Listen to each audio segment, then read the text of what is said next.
Bismillahirrahmanirrahim. Alhamdulillahilladzi khalaqal mauta wal hayata liyabluwakum ayyukum ahsanu amala wa huwal azizul ghafur. Ashhadu an la ilaha illallah wa ashhadu anna Muhammadan abduhu wa rasuluh. Wa nusalli wa nusallim ala sayyidina Muhammadin wa ala alihi wa sahbihi ajma'in.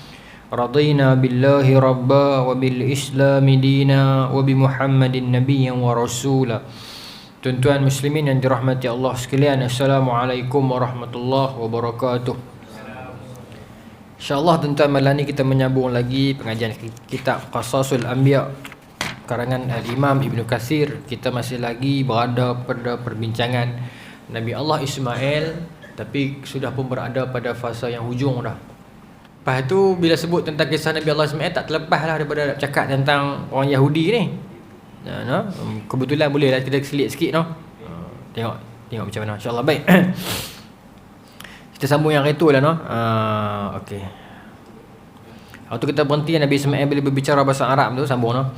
Sebagaimana halnya yang telah kami kemukakan sebelumnya, bahawa Ismail telah menikah pada zaman mudanya dengan seorang wanita dari kabilah Amalik. Kemudian ayahnya iaitu Ibrahim menyuruhnya agar menceraikan wanita tersebut, maka dia pun menceraikannya. Al-Amawi mengatakan bahawa wanita itu bernama Imarah binti Sa'ad bin Usamah bin Ukail Al-Amaliqi. Kemudian setelah menceraikan isteri pertamanya, Ismail menikah lagi dengan wanita lain. Dan ketika ayahnya berkunjung ke rumahnya, dia menyuruh Ismail untuk tetap mempertahankan perkahwinannya dengan wanita tersebut. Maka Ismail pun membina rumah tangga bersamanya.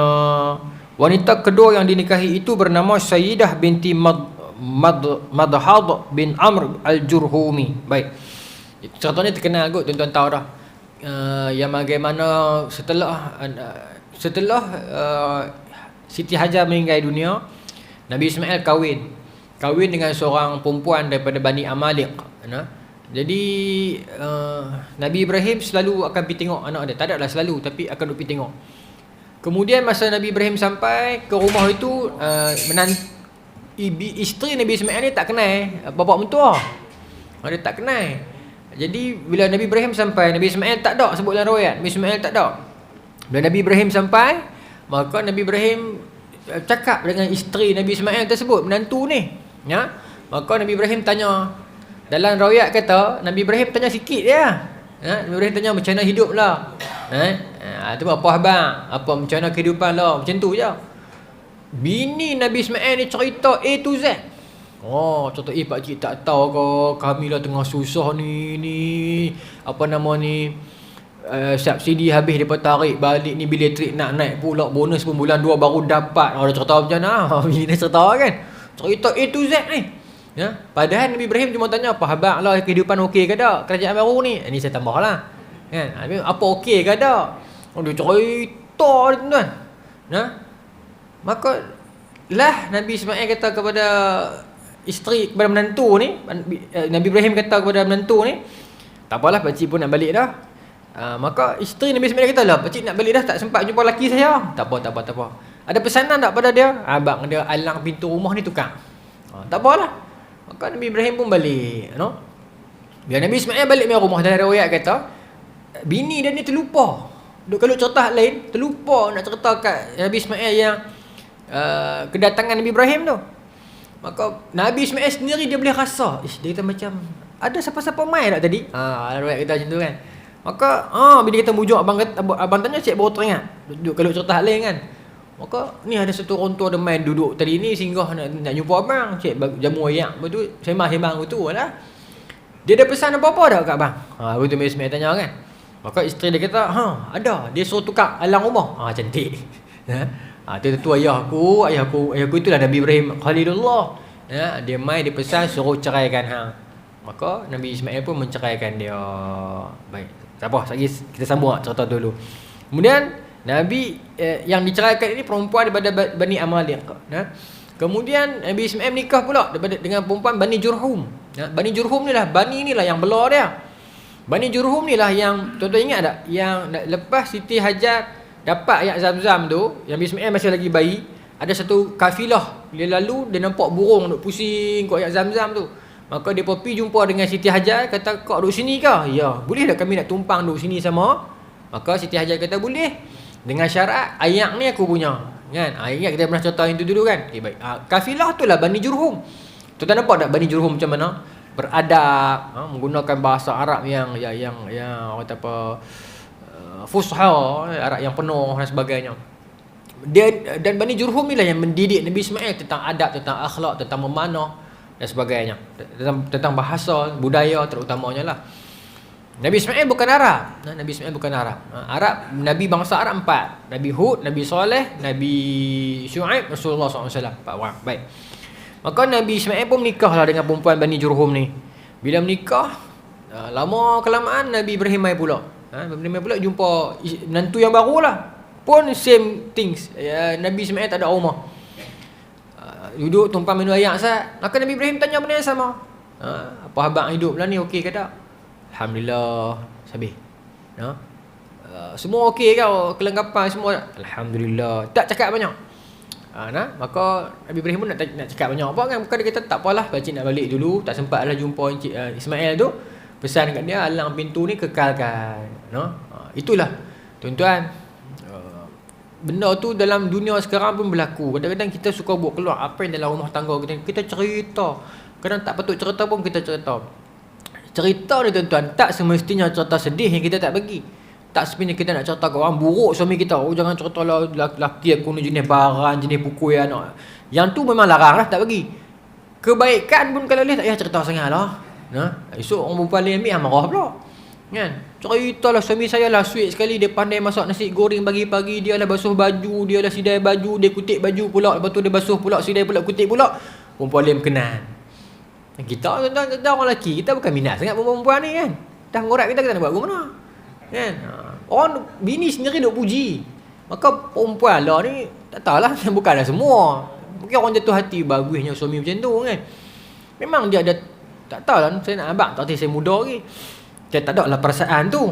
Tapi ada duk sembang dengan orang lebih atas lah, tempat kerja ni kita. Memang dia sampai satu tahap bila kita main 40-an. Tak tahu yang 40-an boleh tukar betul, boleh abang betul tak betul. Dia sampai satu tahap yang tak nak abang tak erti, saya tak cukup 40 lagi. Nantilah umur 40 saya cerita. Saya tak main lagi dia ada satu perasaan tu. 40 tu. Dan perempuan pula dia ada satu perasaan yang nak try lelaki orang. Bukan nak try lelaki orang. Bukan dia nak try lelaki orang, dia tak jahat nak try lelaki orang. Dia rasa macam kalau dia rasa lagi tu. Saya ingat dia cerita gitu lah. 40 tu dia main rasa macam nak pergi perangai kedua. Saya tak tahulah. Selama ni saya tak ada rasa lagi. Lagi dia pun dengar kut rakaman ni marah tak pergi main pula. Tapi perempuan pula dia ada satu sikap yang dia perempuan ni bila dia nikah dengan suami orang tu, bukan suami orang, jadi suami dia lah dia nikah kan. Dia bukan rampas hak orang ni, sensitif dia tu. Dia bukan rampas hak orang, cuma dia ambil saham sikit. Katalah saham tu 100%, 100% dia dapat kat bini satu. Jadi bila dia nikah dia bukan rampas, dia cuma ambil lah 50%. 50% lagi hang punya. Jadi seorang 25% kalau nak ikut. Kan? Macam tu. Dia tak ada lah istilah rampas. Tak boleh. Tak tahulah. Cuma memang perempuan ni dia ada satu pemikiran yang ni psikologi punya lah. Dia bukan nak rampas, dia bukan nak suka lelaki orang. Dia sendiri pun tak mau. Kalau tanya mana-mana perempuan dia pun tak mau. Cuma bila dia melihat lelaki tu ada tanggungjawab. Itu. Perempuan ni dia main satu tahap yang dulu dia nak handsome. Sampai satu tahap tak handsome pun tak apa dah. Tetapi tak handsome tak apa, janji kaya. Tu sama dia orang tagline lah. Bukan yang tu. Dia kata tak handsome tak apa, tapi dia nampak tanggungjawab. Dia nampak lelaki ni pandai urus anak. Dia mula jatuh hati, jatuh sayang. Mula-mula dia akan kata, tak boleh ni lelaki orang ni, tak boleh. Tapi lama-lama dia tak boleh tipu diri sendiri. Dia tak boleh tipu orang, tapi dia tak boleh tipu diri sendiri. So lama-lama orang lelaki ni dia kalau dia tak mau kan, tapi dia orang mengorak dia terpaksa lah. Jadi nikah bergaduh. Lalu betul lah kan. Saya puasa pihak tu lah. Tapi pokok dia adalah kadang-kadang bila kita terlalu buat keluar rumah tangga kita kat orang ni, buat keluar hak buruk, buat keluar hak baik, buat keluar. Saya ramailah kawan-kawan dekat media sosial ni yang kata, ni dia cerita lelaki hang bagus sangat. Aku geram kita pun kan, semua lelaki dia betul, semua lelaki dia bagus kan. Lelaki dia semua lelaki dah. Saya kata esok ni orang pergi kat lelaki hang baru orang misal. Saya dah tunggu, saya tak mau unfriend ni, pasal nak tengok aku dah kesudahan tu kan. Lelaki dah semua boleh buat ni kan. Jaga lelaki, tapi Palestin ni lah ni. Hak lain semua lelaki dah boleh buat dah. No? Tunggu nak tunggu tengok lah kan. Tak mau unfriend je lah. Pasal nak unfriend kau, sama-sama kawan lelaki kan, hang pasal nak perempuan ni. Dia ni teruk sangat. Aku duk up lelaki dia kan. Dia pun pakai duk unfriend lah. Saya tak mau unfriend ni, saya nak tengok kesudahan. Selalu jadi gitu. Bukan doa dah. Cuma tak doa lah. Kita doa yang baik-baik lah. Tapi kalau menikah dua pun baik juga bagi suami dia kan. Doa yang terbaik untuk dia, untuk suami dia dan untuk semua. Baik. Ya Allah, jangan bagi dia tengok terlepas cakap. Baik. Okey tuan-tuan. Jadi poin ni adalah kita jangan duk cerita banyak sangat.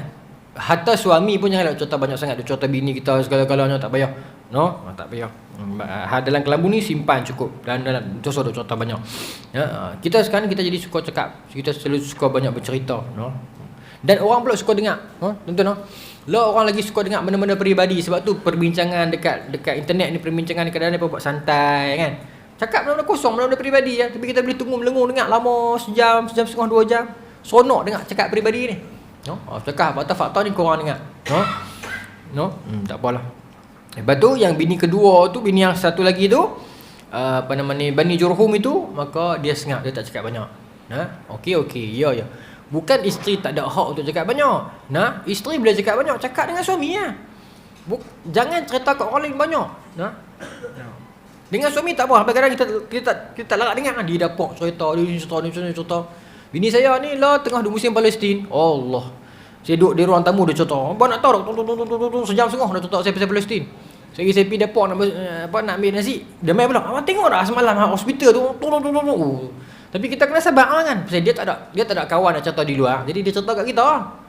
Duk dengar. Aku sat gini cerita nak pergi tengok dia cerita pula. Kan? Kita agak dah tengok bola. Dia main pula ni. Apa tengok terbaru ni apa ni. Iran ni pun dia buat ni dah. Cerita pula sejam setengah pula. Kan? Tinggal saya tak bayar duit ke dia sejam setengah. Tapi saya ingat tak apalah. Mungkin itulah cara dia nak luah kan. Cerita kat kita. Kita layan lah tuan-tuan. Kita dengar. Kita dengar. Sebab dengar juga adalah terapi. Dengar juga ada terapi. Tuan-tuan setuju tak dengan saya? Bila kita ada masalah, kita tak perlukan penasihat. Kita ada masalah serabut ni, kita jumpa orang, kita cerita ke orang, kita tak mau dengar dia nasihat sebenarnya. Sebab kadang-kadang bila dia nasihat kita bukan nak dengar apa, kita rasa macam tak faham ni. Tapi kenapa kita kena jumpa orang, kita nak cerita kat dia, biar dia dengar tu saja. Cukup untuk orang dengar, tu saja, betul tak? Sebab tu kaunselor ni maknanya dia pendengar. Kalau penasihat ni maknanya motivator, dia tak sama. Kaunselor ni dia dilatih untuk dengar. Saya belajar 4 tahun kaunseling, memang lecturer kami ajak kemahiran mendengar. Saya rasa macam lawak. Macam mana cara nak dengar? Sama tak? Dia ada kaedah dia lah. Cara kita pandang, cara kita body language kita. Dia berkesan untuk orang yang dalam masalah ni, dia rasa puas luah kat kita semua. Jadi bila dia puas, dia keluar dalam keadaan dia rasa lepas bebannya. Sama macam konsep kita berdoa kepada Allah. Kita luah kepada Allah segala-galanya. Allah Maha mendengar. Itu yang terbaik sebenarnya. Baik. Maka bini isteri yang Sayyidah binti Mardahah ni, Nabi Ismail tak ceraikan sebab bila dia cerita kat suami dia, Ismail kata itulah ayahku yang datang untuk bagi tahu kepada hang, untuk bagi tahu kepada aku tak payah cerai hang. Baik, kekal. Baik. Okey. Ada yang mengatakan bahawa wanita itu adalah daripada isterinya yang ketiga. Dari wanita itu Ismail mempunyai 12 orang anak lelaki. Nama-nama mereka sebagaimana disebutkan oleh Muhammad bin Ishaq ialah Qabid, Qaisar, Washbil. Panjanglah. Tak payah kita tahulah. Baik. Demikian itulah nama-nama putera Ismail yang disebutkan oleh Ahlul Kitab di dalam kitab mereka. Menurut mereka anak Ismail itu berjumlah 12 orang. Yang tertua adalah yang menyebutnya lebih dahulu. Namun mereka melakukan dusta dalam penakwilannya mengenai mereka itu. Tak apa. Skip. Ismail diutus oleh Allah sebagai rasul kepada penduduk negeri itu dan juga di antaranya adalah kabilah Jurhum, Amalik dan penduduk Yaman. Baik. Ketika menjelang kewafatannya, Ismail berpesan kepada saudaranya iaitu Ishaq. Okey, maknanya Nabi Ismail wafat dulu sebelum Nabi Ishaq dan menikahkan putrinya bernama Nasamah dengan putri Ishaq yang bernama Al-Aish bin Ishaq. Nabi Ishaq ada 2 orang. Nabi Ishaq ada anak 2 orang lah. Aish dengan Yaqub. Aish dengan Yaqub. Baik. Nabi Ismail dalam ni sebut ramai lah. Baik. Salah seorang ni yang nama Nasamah nikah dengan Al-Aish. Al-Aish ni abang. Dari kedua-duanya itulah lahirlah bangsa Romawi. Tu nak sebut ni. Jadi Al-Aish ini dikatakan bapa kepada bangsa Rom. Orang putih. Jadi daripada Nabi Ishaq yang dia sebut Isaac tu, dia terbit dua, Al-Aishu Yaqub ataupun Al-Aish Israel. Dia pecah dua tu. Al-Aish Israel. Sebab tu tuan-tuan, kalau kita nak naik atas lagi, anak Nabi Nuh ada 3 orang, Sam, Ham, Yafis. Bani Israel tu mai daripada Sam. Orang Arab pun mai daripada Sam. Mai daripada situ, Sam. Kita satu dunia ni kok mana pun akan mai either daripada 3 ni sajalah. Tak Sam, Ham, tak Ham, Yafis. Yafis ni belah-belah Asia, belah-belah yang mata sepek macam tu. Ham ni orang macam Afrika. Saya ni Ham kot, kulit hitam ni. Sam ni Arab dengan Yahudi. Semitic. Sebab tu orang Yahudi bila orang kata kat dia berkata apa? Anti-Semitism. Sam itulah Sam. Jadi sebab tu dia main daripada satu, dia terbit daripada satu line yang sama. Arab dengan Yahudi ni. Sebab tu kadang-kadang kita nampak macam muka dia pun lebih kurang kan. Baik. Maka tuan-tuan, yang ni pula anak Nabi Ishaq, anak Nabi Ibrahim, Ismail, Ishaq. Anak Nabi Ismail ada berpecah beberapa ramai lagi, tapi antara salah satunya nama Nasabah tadi ni, sorry bukan Nasabah. Nasamah ni menikah dengan anak sulung Nabi Ishaq. Jadi depa dua orang ni Al-Aish. Sebab tu dikatakan dalam sirah anak Nabi Ishaq, Ishaq ni anak dia yang sulung Aish adalah bapa kepada orang putih. Bangsa Rom, bangsa orang putih. Dan yang anak kedua nama Israel ataupun Yaqub. Israel ni Allah panggil Israel. Isra maknanya al-abdu, hamba. El ni Ella, Allah, bahasa Ibrani. Israel maknanya hamba Allah. Israel hamba Allah. Tapi negara Israel negara haram lah. Adakah kita kutuk negara Israel bermaksud kita kutuk Nabi Yaqub? Tak. Nabi Yaqub dengan negara Israel nama aja sama. Tapi kita faham dah. Nabi Israel kita sayang Nabi Yaqub. Tapi negara Israel kita benci. Tak ada masalah. Itu dia berbeza nama saja. Nama sama aja. Baik, depa cuba pakai nama tu saja. Jadi tuan-tuan faham dah daripada Nabi Ishaq terbit 2. Orang putih mai ikut tu, orang Yahudi mai ikut tu. Orang Arab ni Nabi Ismail bukan Arab, tapi kan saya kata dia menikah dengan Sayyidah yang kita Bani Jurhum ni. Jurhum ni kan kata Arab yang piau, dia punya budaya dia punya bahasa dia. Jadi daripada jaluran itulah menerbitkan bangsa Arab. Tapi Arab apa? Arab Aribah. Aribah dengan Musta'ribah. Kita belajar dulu kau patah balik tuan-tuan, lama 2-3 tahun lepas. Bila tajuk Nabi Hud dengan Nabi Soleh tu kita cerita pasal Arab Badiah, Arab Aribah, Arab Musta'ribah. Kan? Arab Badiah ni maknanya Arab yang dulu. Arab kuno. Macam kita lah Melayu, ada Melayu proto, Melayu betul, proto dengan deutro kan, Melayu lama. Jadi Arab ada Arab Badiah ni zaman Nabi Hud tu. Jadi Arab pada zaman Rasulullah ni Arab Musta'ribah. Maknanya dia Musta'ribah ataupun Aribah, antara dua tu lah. Tapi dia bukan Badiah. Badiah ni lama. Musta'ribah ni maknanya dia menjadi Arab. Dia menjadi Arab. Dia berasimilasi. Nabi Ismail bukan Arab. Nak berasimilasi, maka nikah dengan orang Arab, maka jadi melahirkan keturunan Arab. Sama macam Palestin sekarang. Saya nak biang tu ni. Palestin, adakah Palestin bangsa Arab? Tak. Lah ni barulah kita Arab Palestin. Tapi asal Palestin tu bukan Arab. Asal Palestin ni siapa? Kan'an. Kaum Kan'an tu. Kaum Kan'an ni yang mana ni? Yang Quran sebut, yang Bani Israel kata kepada Nabi Musa, kami tak mau masuk tu.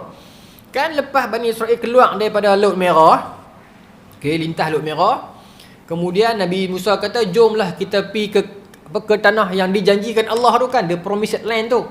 So yang mana Allah telah tetapkan janjikan kepada kamu. Jadi dia kata apa? Fiha qaumun jabbarin. Di dalamnya ada kaum Jabar. Saya ada ambil Quran boleh tak? Boleh tak? Rin biasa Rin? Boleh tak? Mana tak apa. Tak apa, saya selit sikit tak apa, ada musim-musim ni kan. Mana tak apa.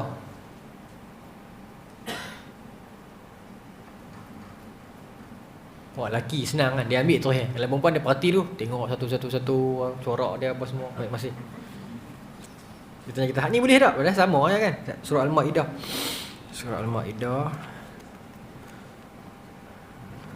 Al-Maidah.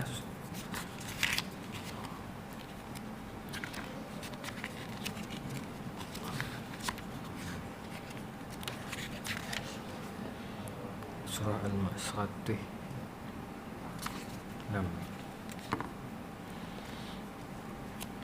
Saya tak tahu dah.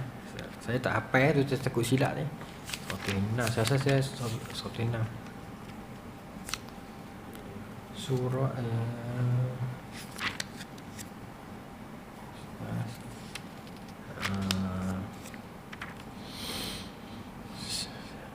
sikit ni. Okey, bila mana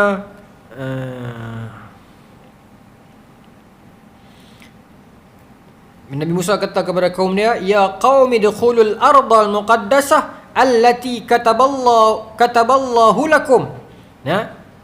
Jomlah kita masuk ke negeri Baitul Maqdis tu, yang mana Allah telah tetapkan kepada kamu. Dia pun ambil tu lah ni duk jual kita. Kita Baitul Maqdis kan Allah bagi kat kami. Dia kata dia duk jual kita tu kan. Dia ambil tak habis. Oh, kemain kod Quran. Depa tak apalah memang tahu Yahudi jahat. Ni orang Melayu Islam ni negeri. Depa pula bakal duk garis tunjuk kat media sosial ni. Memang betul lah orang Israel layak duduk lah ni kan duduk. Depa mula. Kan? Tu zaman fitnah ni. Pakat duk merapu dah. Ya. Depa tak ambil perhabis ni, saya nak ambil perhabis. Okey. Jadi kata Nabi Musa, jom kita masuk. Apa jawapan depa?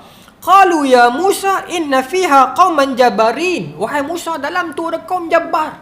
Jabar ni makna cengik, kahak, dahagi, pongoi, semua dalam tu. Ya. Okey. Ingatlah jabar ni, kahak. Okey. Wa inna lan nudkhulaha hatta yakhruju minha. Ni depa pula kata, kami takkan masuk selagi kaum tu tak ada. Dia tak keluar, kami tak masuk. Ni yang jadi kat Gaza lah ni tuan.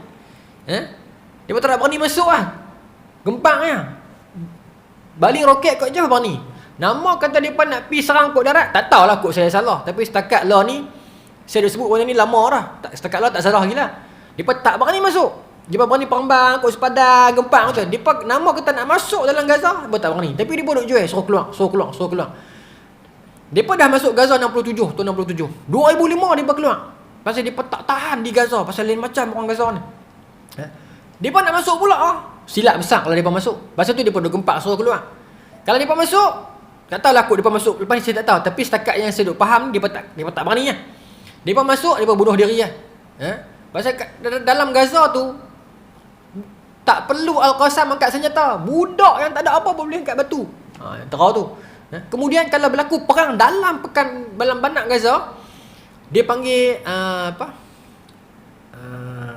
dia ada satu istilah askar tahu dalam ni, orang benci askar dia tahu.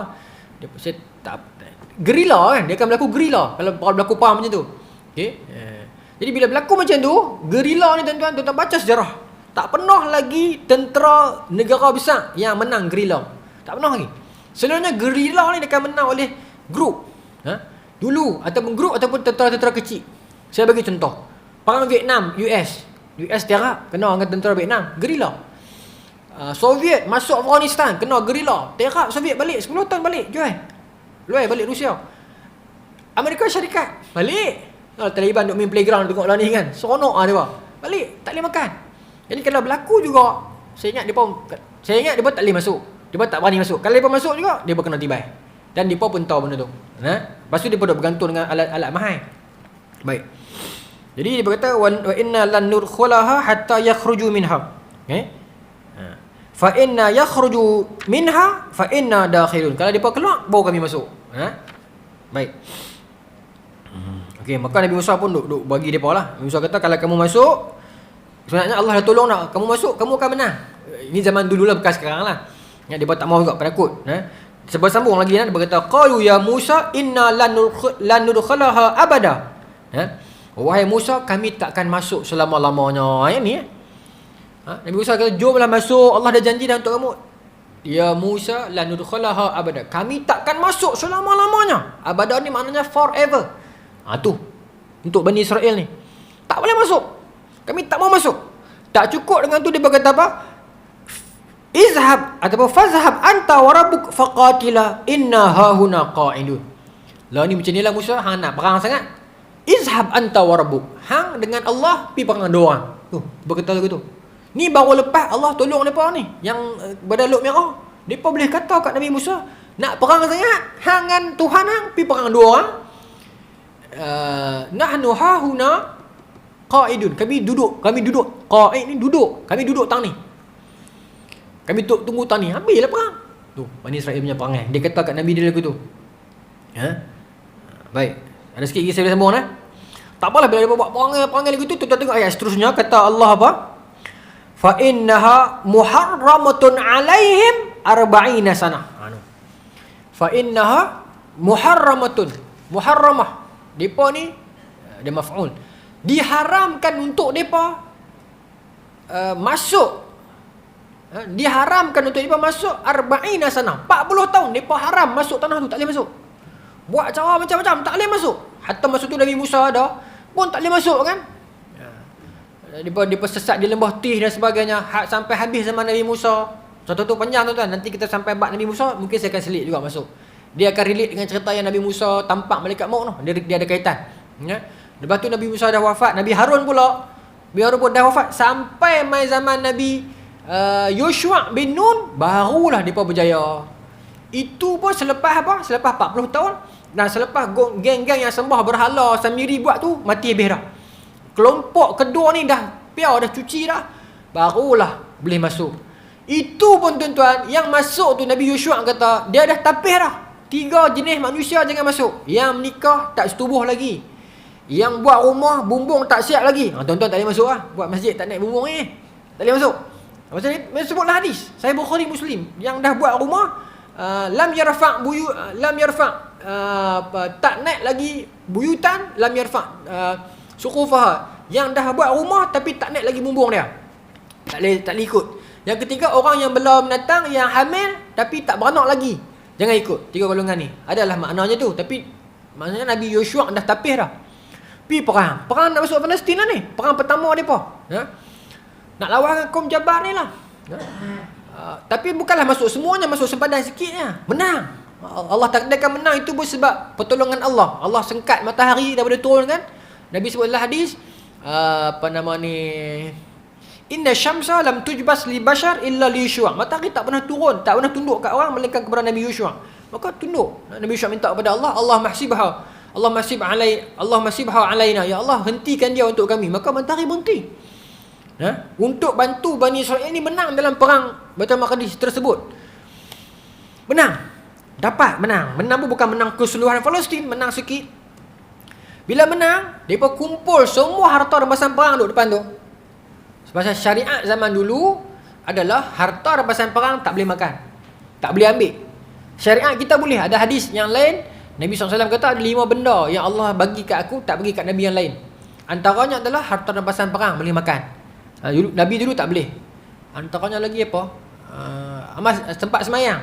Nabi-Nabi dulu punya syariat, semayang cuma dekat tempat semayang saja. Masjid lah senang abang. Istilah bahasa mudah masjid lah kan. Nak semayang main masjid. Kita lah masjid afdal lah. Tapi kalau tak ada masjid, kata Nabi, ju'ilat liyal ardi masjidan wa tahura. Seluruh bumi ni masjid. Itu Allah bagi kat kita umat Rasulullah SAW. Itu antara yang Nabi yang kita dapat. Baik. Maka tuan-tuan, bila himpun harta tu duduk depan tu, Allah akan jadikan ada api mai sambak. Ini hadis Bukhari Muslim. Akan ada api mai sambak. Bila api mai sambak bermaksud Allah terima perjuangan mereka itu. Allah terima jihad mereka tadi tu. Bila dihimpun semua, tunggu api tu tak mai. Dalam hadis kata faja'at nar, api tu mai dan tak makan, lam yakulah, dan tak makan pun. Maksudnya api tu mai stop, tak makan. Saya tak bayang macam mana mungkin nampak api tapi tak makan, tak tahu. Tapi sepatutnya api tu akan mai sambak, makan sampai licin. Bila tak makan, ada something wrong lah. Maka Nabi Yoshua kata, inna fikum maghlulun. Dalam kalangan kamu ni ada pengkhianat. Maghlul ni maknanya orang yang khianat dan sariq, pencuri, penyamun dan pecah amanah. Dia pun tak mengaku. Sampailah Nabi Yoshua kata, lah ni aku minta semua tentera berhimpun, ketua duduk depan. Setiap ketua duduk planter duduk depan. Nabi Yoshua akan salam seorang. Siapa yang tangan dia melekat, maknanya dalam geng dia ada penyamun. Ringkas cerita, salah melekat satu geng. Bila melekat satu geng, Nabi Yusuf kata, dalam geng hang ni ada pencuri. Nabi Yusuf salam pula dengan geng-geng ni, 3 orang lekat. Jadi Nabi Yusuf desak depa, barulah depa buat keluar. Depa curi apa tu tak? Kepala lembu. Kepala lembu yang dibuat daripada mah. Depa dengan mah. Tak tahulah Yahudi ni depa dengan mah suka-suka curi. Mah dunia apa depa curi? Curi. Depa suka curi mah. Kepala lembu yang dibuat daripada mah. Maka Nabi Yusuf ambil letak tang tu, maka api pun sambar. Maknanya apa? Tu yang dah best, dah bagus dah tu. Allah dah tapis dah 40 tahun pertama tu. 40 tahun kedua tu dah okey dah. Itu pun dah bagus-bagus pun ada hak curi dah. Dapatlah duduk Ustaz sampai Nabi Yusuf meninggal dunia. Depa buat perangai balik, kena hantam balik dengan geng Palestin, geng Jabar ni. Keluar balik. Bila keluar balik, minta pula kat Nabi yang zaman tu. Nabi apa? Nabi Samuel. Wahai Nabi Samuel, ib'as lana malikan. Hantarlah, mintalah kat Allah, lantik dalam kalangan kami seorang raja. Nuqatil fi sabilillah, kami nak berjuang di jalan Allah ni. Panjanglah contoh dalam surah Baqarah. Akhirnya Allah nanti Talut kan. Talut pun pimpin tentera lawan dengan Jalut, menang. Nabi Daud yang lawan. Nabi tentu dengan ironi dia apa? Nabi Daud lawan dengan Jalut. Jalut ni digambarkan kaum Jabar yang besar, gagah, bengih. Nabi Daud tak ada senjata. Jalut lengkap semua. Tapi Nabi Daud menang dengan Jalut. Nabi Daud pakai apa? Tuan, kita belajar dulu. Pakai apa? Senjata Nabi Daud? Batu kan? Just saya seorang tengok ni kan? Batu kan? Tuan-tuan ingat Ustaz kalau harap belajar dulu. Pakai batu kan? Takkan nak pakai M16, batu kan? Allah buat ironi dah hari ni, geng-geng Palestin lawan dengan tentera Israel, geng-geng budak-budak ni, kecil-kecil ni. Israel dengan senjata canggih-canggih, tebal-tebal tank, budak pengah batu. Tank tu berundak kan? Kan budak-budak kecil Palestin berani kan? Dia pegang batu, depan dia atas kebal, dia tak takut kan? No, Allah boleh buat watak itu yang dulunya ada pada Bani Israel, sekarang ni watak tu ada pada orang Jabar ni. Allah kali. Dulu Bani Israel ni lah betul Jabar ni lah ada. Sekarang jadi Jabar ni lah yang betul, Bani Israel ni lah ada. Salah. Baik. Tapi bukanlah Jabar tu adalah Jabar sekarang ni Sarti Putih, tidak. Okey, pusat sejarah dia. Maka kaum Jabar ini kalau dalam kamus kata kaum Filistia. Kamus Yunani lama apa sebut bila dalam dokumen kerajaan Yunani, bila mana mereka merujuk kepada kaum yang Timur Laut Mediterranean itu, macam nama Palestin lah. Mereka akan kata itu kawasan Filistia. Tuan-tuan dalam internet cari pun dia mesti keluar peta lama Filistia. P-H-I-L-I-S-T-E-A. Filistia. Filistia ni adalah Kanaan. Kanaan ni Jabar itulah. Dan kaum ini pada kurun ke-7 Masihi, bila Islam datang ke Palestin, mereka tak lawan. Mereka peluk Islam ramai-ramai dan mereka menikah dengan orang-orang Arab. Dia berlaku asimilasi. Mereka menjadi Arab. Mustaqribah lah tu. Mereka menjadi Arab. Lama-lama bercakap Arab, acquire budaya Arab. Sampai jadi Arab terus sampai hari ni kita kenal Arab Palestin kan. Sebab tu kalau tuan-tuan perasan muka depa lain sikit daripada Arab lain. Muka depa macam orang putih sikit.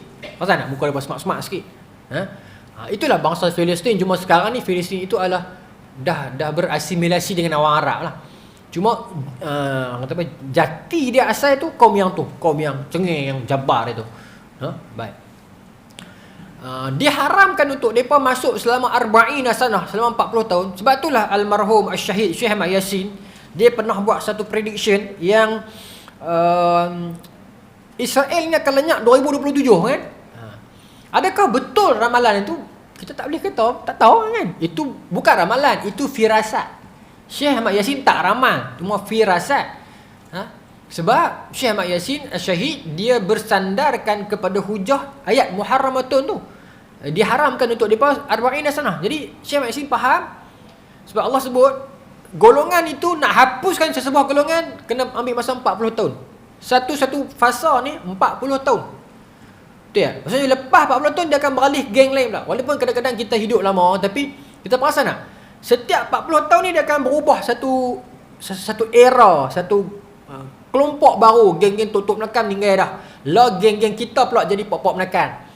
Esok kita pula pakai jadi tutup menekan. Nanti anak-anak kita lah pakai jadi pop-pop menekan. Maksud saya geng lapis lagu tu. Bukan tabakat. Tabakat ni 100 tahun. Ni bukan yang tu. Ni yang tu. Jadi lapih, saya nak terjemah bahasa Melayu saya tak tahu. Saya kata lapih, saya nak faham lah lapih. Lapih. Jadi peredaran lapih tu dia plus minus 40 tahun tu dah. Dia 40 tahun plus minus dah. Jadi sebab tu Allah sebut golongan tu nak perhabis 40 tahun haram. Lepas tu main lapih kedua adalah yang baru geng Yusha' bin Nun. Jadi jadi Syahid Syekh Ahmad Yasin merasakan ikut kiraan ini. So lapih pertama di Palestin adalah lapih yang kena Nakbah.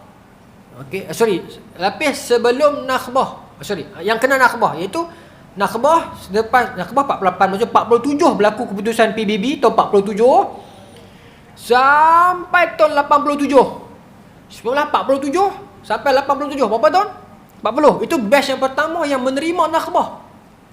Yang kena hantam, kena usir, kena pukul, kena tipu ni.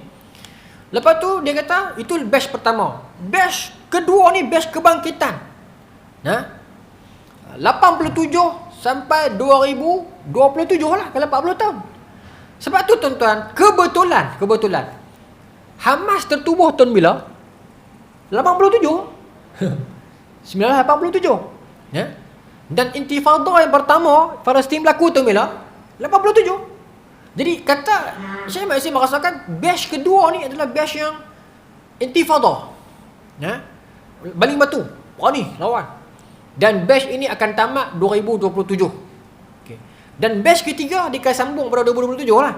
Sampai bila dunia ni adalah 40 tahun, tak tahu lah bila masa depan kita tak boleh ramal kan. Cuma kalau ikut kiraan matematik tu, batch ketiga ni kata yang geng ketiga ni daripada yang kena hantam baik kepada geng berani lawan tapi pakai batu, pakai sikit-sikit apa. Geng ketiga ni dia akan pakai senjata mahal, dia ada sistem, dia ada pentadbiran, dia gila. Dia nak main tu dah.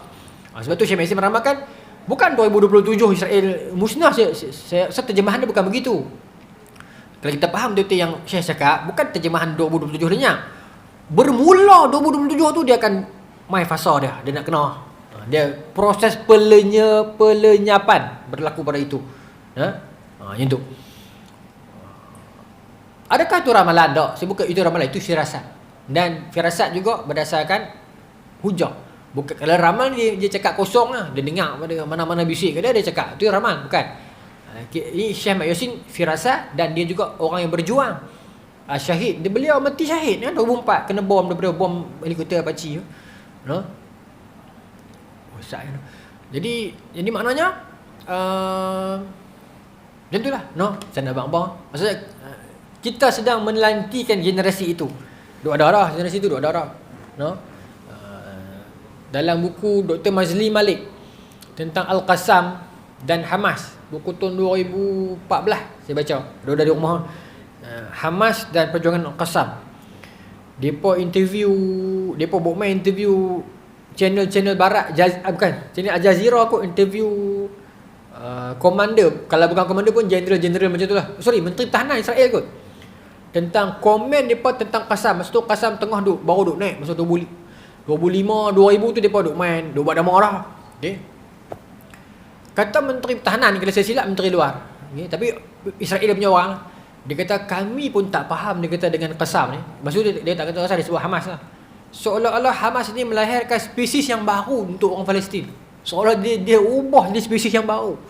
Memang tuan-tuan, sebelumnya Palestin pada era 93, selepas pada perjanjian Oslo ni tahun 93, bila mana PLO menang pilihan raya, mereka jadi Palestinian Authority PA, mereka memang buat kerja untuk Israel dan memang berpecah. Mereka bersubahat dengan Israel, bunuh orang Islam, mereka curi duit kita derma-derma, mereka jadi kaya-kaya teruk PLA Fatah ni. Tetapi keterukan itu berakhir dah tahun 2000 bila berlaku intifada yang kedua tahun 2000. PLA pun dalam sejarah kata dia dicuci dah. Geng-geng PLO lama ni dah habis mati, pencen. Orang pun pulau habis dah, menteri lama hak kaya, hak korap ni. Mai dia panggil the new guard. Geng-geng Fatah baru. Mustafa Baruti, Marwan Baruti, apa semua ni geng-geng baru. Depa ni lah yang apa nama ni berjuang, dan sebab tu sekarang ni Fatah lain. Okey. Cuma adalah orang Fatah yang dia ni kategori old guard dan dia masih ada macam Mahmud Abbas apa semua tu. Dia terlibat dalam saing Oslo tapi dia masih ada. Jangan, tapi tak ramai dalam Fatah yang macam tu. Fatah sekarang ni banyak Fatah baru. No? So bukanlah Fatah yang era Oslo yang ganas dulu. Memang ganas. Kalau baca sejarah depa tu, oi, depa bunuh orang Islam ramai. Depa terlibat dengan pembunuhan ramai pejuang Hamas. Dulu antaranya tuan-tuan siapa? General Yahya Ayyash. Tak bawa contoh sini. Yahya Ayyash ni dia general Hamas, warrior lah. Dia pakar perancangan ketenteraan. Tentera Qassam nak pergi ke mana, nak atok strategi kot mana, nak kono ke mana, nak serang ke mana, semua dia atok. Pakar. Sampai dia pening kepala nak buat ke mana dah. Kat Yahya Ayyash ni. Last kali berlaku pembelotan dalaman, bukan Hamas belot. Bukan ada orang Hamas belot. Ada Yahya Ayyash, ada member nama Osama, bukan Osama bin Laden tu, Osama lain lah. Osama Ahmad tak ingat. Tapi Osama ni ada bapa saudara nama Kamel. Kamel ni orang yang dia nak robah dunia lah. Dia yang pergi bagi tahu dekat PA, Palestinian Authority, dan dia minta robah. Dia minta agar dapat pasport Israel. Dia minta agar dapat elang bulan-bulan agar dia boleh dedahkan Yahya Ayyash ni. Sebab PA, Palestinian Authority, Fatah masa tu cari tak jumpa, Yahudi pun pening kepala. Akhirnya apa dia buat? Yahya Ayyash ni dia akan seminggu sekali dia akan jumpa dengan member dia Osama ni untuk pinjam telefon. Untuk zaman tu telefon besar ni lah, tahun 96. Untuk telefon, tak tahulah telefon guna mana kan, tapi telefon bimbit lah, mungkin besar ke ataupun yang pakai tu kan. Untuk dia telefon family lah, dia tak duduk dengan family, jadi dia akan update lah sekian kan. Jadi Kamel ni bapa saudara kepada Osama ni, dia tahu lah pasal anak saudara dia. Maka satu hari tu dia lah yang kata dekat Kamel lepas ni kalau Yahya nak pinjam phone, bagi phone Pak Lang contoh lah ni, Pak tak tahu lah kan. Phone dia sebenarnya tu dia dah berikan kepada Israel. Okay, Israel dah program, dah bos something lah dalam tu. Okay, jadi satu hari bila depa trigger, depa detect lah dari mana tak tahu, panggilan telefon tu daripada mana ke mana. Okay, confirm panggilan ni sedang digunakan oleh Yahya Ayyash. Maka depa bom dia mati dengan bom telefon bimbit. Cerita macam gambar Hollywood ni, betul ke tak betul? Tuan-tuan cari lah, balik baca, cari. Yahya Ayyash. Saya bukan cerita-cerita filem ni dah. Cari tak apa. Balik cari. Kok saya bohong kan? Surat khabar. Dan cerita berita dunia sebut. Hamas punya commander was killed by phone bombing. Dibunuh oleh kejadian bom telefon bimbit. Matilah dia. Syahid 1996. Yang ganti dia nama Syekh Salah Sa'adah. Pun gila juga. Syekh Salah Sa'adah ni. Yahya Ayyash tadi tu dia komander gila, dan bukanlah gila maksud saya negatif, positif lah ni kan. Kena berhenti lah. Tapi dia pakar engineer, pakar teknologi, buat bom, dan geng anak-anak murid dia lah yang duk main buat sekarang ni. Geng dia habis, lapis dia ni, lapis Syekh Salah Sa'adah pun power. Dia pun pernah buat operasi masuk ke sepadan Israel, masuk dalam penjara Israel, nak selamatkan Dr. Abdul Aziz Rantisi. Gila. Dia pun dibunuh, ditembak oleh helikopter Israel tahun 2002. Lepas tu barulah Syekh Mat Yassin dibunuh tahun 2004, sama dengan Dr. Abdul Aziz Rantisi dibunuh pun tahun 2004 juga. Yasir Arafat pun meninggal 2004, tapi dia meninggal di atas katil lah. 2004 juga. Lepas tu barulah lapis-lapis lama ni meninggal. 2005 pilihan raya presiden, Hamas tak mau bertanding, Fatah masuk, Mahmud Abbas tu lah menang.